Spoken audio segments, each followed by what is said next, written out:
Hi കൂട്ടുകാരെ, നമസ്കാരം. ഇന്ന് ഞാൻ ഉണ്ടാക്കുന്ന വിഭവമാണ് നല്ല നാടൻ ചക്കപ്പുഴുക്ക് കേട്ടോ. ഈ ചക്ക കൊണ്ടുള്ള പല വിഭവങ്ങളിൽ ഏറ്റവും പ്രധാനപ്പെട്ടതാണ് ചക്കപ്പുഴുക്ക്. നമുക്ക് ഈ കുറഞ്ഞ സമയം കൊണ്ട് പെട്ടെന്ന് തയ്യാറാക്കാവുന്ന ചക്കപ്പുഴുക്ക് നമുക്ക് തയ്യാറാക്കിയാലോ? അപ്പോൾ വാ.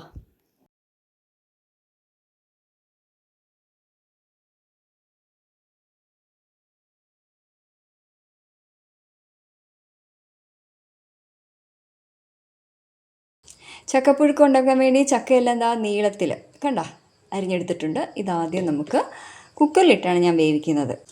അപ്പോൾ ഒരു കുക്കറിലേക്ക് ഞാൻ ചക്കയെല്ലാം ഇട്ട് കൊടുക്കുവാണേ.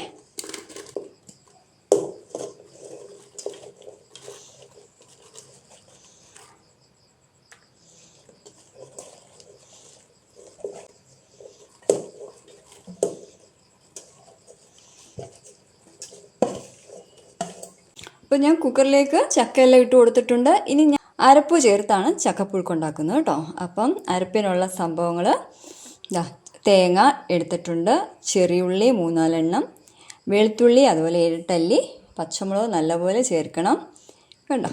അരിവിനനുസരിച്ച് പച്ചമുളക് ചേർത്തണം കേട്ടോ. അപ്പോൾ ഇത്രയും ഞാനൊന്ന് ചതച്ചെടുക്കട്ടെ. അരപ്പെല്ലാം നല്ലപോലെ ചതച്ചെടുത്തിട്ടുണ്ട് കേട്ടോ.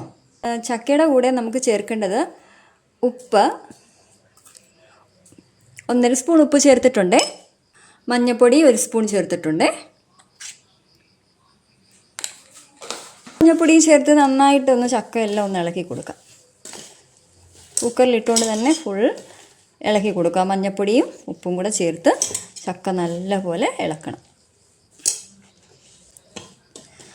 അത് കഴിഞ്ഞിട്ട് നമ്മുടെ അരപ്പെല്ലാം കൂടെ ചേർത്ത് കൊടുക്കണേ. അരപ്പ് ചേർത്ത് ഇളക്കണ്ട, അരപ്പ് മുകളിൽ വെച്ചാൽ മതി കേട്ടോ. 2 ഗ്ലാസ് വെള്ളം കൂടെ ചേർക്കുന്നുണ്ട്. 2 ഗ്ലാസ് വെള്ളം. കുറച്ച് കറിവേപ്പിലയും കൂടെ മണ്ടയ്ക്ക് ചേർത്തിട്ടുണ്ട്.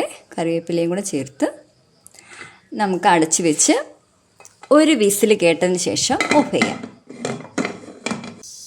ഒരു വിസിലടിച്ചപ്പോഴത്തേക്ക് ഞാൻ കുക്കറെല്ലാം ഓഫ് ചെയ്ത് വെച്ചിട്ടുണ്ട് കേട്ടോ. ചക്കയുടെ ആവിയെല്ലാം നല്ലതായിട്ട് പോയിട്ടുണ്ട്. നമുക്ക് കുക്കർ തുറക്കാം.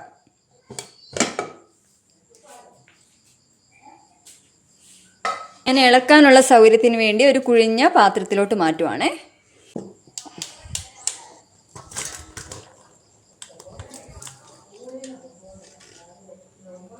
നന്നായിട്ട് അങ്ങ് ഇളക്കി കൊടുക്കാവേ.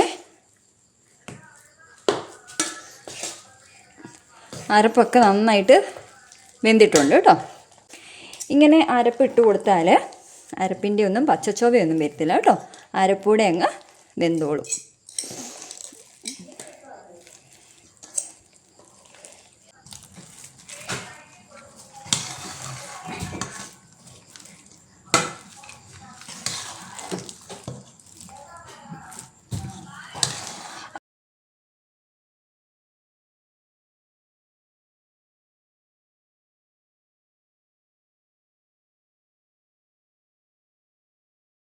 അങ്ങനെ നമ്മുടെ ചക്കപ്പുഴുക്ക് ഇതാ റെഡി ആയിട്ടുണ്ട് കേട്ടോ. എല്ലാവരും എനിക്ക് ലൈക്ക് അടിക്കാൻ മറക്കല്ല്, അതുപോലെ കമൻറ്റ് എഴുതണം, സബ്സ്ക്രൈബ് ചെയ്യണം. അപ്പം നമുക്ക് പുതിയൊരു റെസിപ്പിയുമായി നാളെ വീണ്ടും കാണാം. Okay, bye, thank U.